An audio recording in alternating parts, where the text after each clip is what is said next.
Shalom, everybody. Let's talk about conquering time. No, I'm not talking about time travel, not talking about going into the past or traveling into the future, but I'm talking about the passing of time. We have to conquer the passing of time and whether or not we're going to remain faithful to what the Most High has called us to do. Psalms 31:15 says, "My times are in thy hand." So he's controlling the time. He's controlling when something is going to happen. And it's not left up to us. We can't step in and try to make something happen. We have to trust that whatever it is that he has told us, that is what's going to happen. And that is conquering time. When we can maintain our faith, maintain our belief. We have been given a great cloud of witnesses. We've been given examples of those that passed or conquered time, such as Noah.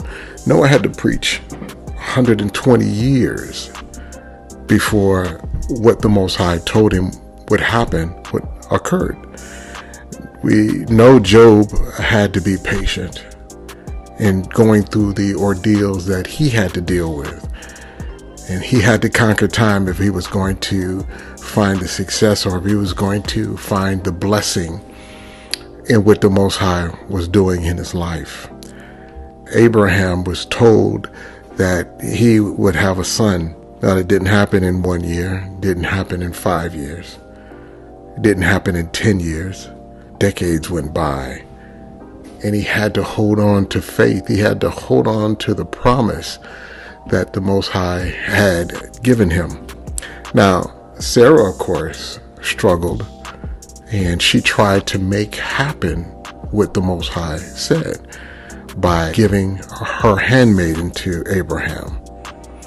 Abraham should have been a little stronger in his belief and turned down the offer, but trying to work with his Ishai, or his wife, he took a wife, had a child, and the Most High had to let him know, no, this is not the child that he was speaking of. And so we don't want to step in and try to do or go beyond what the Most High has told us. So if he told us that my wife are going to have a child, even in our old age, we have to hold on to that faith, that trust. David was anointed king. The oil was poured on his head and it ran down his beard. He was anointed king over Israel. But how long would it be before he actually sat on the throne?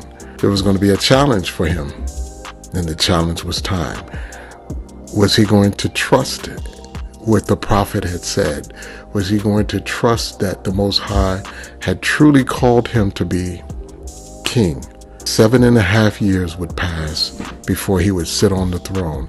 And so if we see in the scriptures that many of our ancestors had to wait on the promise, then we have to be willing to wait and to be patient with what the Most High has told us and has given us. And so if he tells us that we're going to accomplish a certain thing, well, it doesn't make a difference if a decade goes by or 2 decades go by. If we trust that what the Most High has said is true, then we have to stand on that.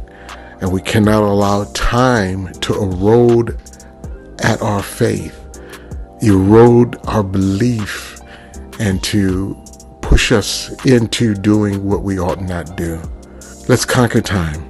Let's endure to the end. This is important. And this is what we have to do if we are going to find success, we're going to find blessing, is to endure to the end and conquer time. Shalom, shalom.